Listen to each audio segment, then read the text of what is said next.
뉴스의 깊이를 더하는 시간입니다. 뉴스 더하기 김현수입니다. 샤오르번. 중국에서 반일 감정이 격화할 때 일본인들을 비하하는 말로 최근 이 말이 자주 등장하고 있습니다. 후쿠시마 오염수 방류를 계기로 악화된 중국 내 반일 감정. 중중 일본 대사관은 중국에 거주하는 자국민 안전을 우려해 밖에선 일본어로 크게 말하지 말고 신중히 행동하라고 당부하기도 했습니다. 중국은 정부 차원에서 일본 수산물을 전면 금지했고 중국인들도 일본 불매 운동에 나섰는데요. 이 소식을 접한 누리꾼들, 저렇게 항의라도 해야지 우리나라는 일본의 속국인가.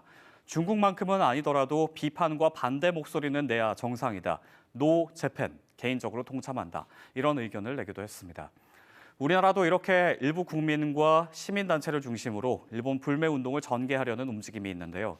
2019년 일본이 우리나라를 화이트리스트에서 제외하면서 촉발됐던 당시 불매 운동처럼 대대적으로 번지지는 못하는 모양새입니다. 항공업계에 따르면 후쿠시마 오염수 방류 이후에도 일본 여행 수요는 오히려 늘고 있다고 합니다. 일단 일본이 지금 독보적으로 높은데 아무래도 연휴가 이제 길어졌잖아요. 연휴 전에도 꾸준히 증가를 하고 있었는데 연휴가 되니까 더 이제 높아지는 경향이 있어요. 얼마 전 광복절 연휴를 앞두고는 일본 여행과 관련해 한 설문조사가 진행되는데요. 10명 중 3명은 광복절에 가는 일본 여행을 포함해 언제 어디를 가든 그건 개인의 자유라고 답했습니다.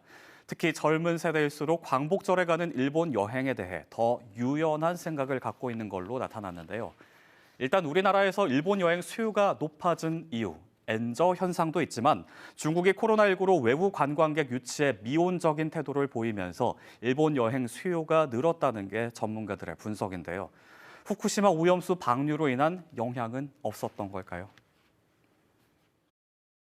막상 이제 방류를 시작한 이후에는 사람들이 이제 관망을 좀 하고 있다라고 볼 수가 있겠습니다. 지금 당장은 뭔가 취소라든가 이런 현상들이 일어나지는 않더라도 이제 앞으로 이 이슈가 얼마나 커지냐에 따라서 더 이슈화가 되면 이제 정말로 가는 것을 망설이거나 취소하는 사태가 많아질 거고요.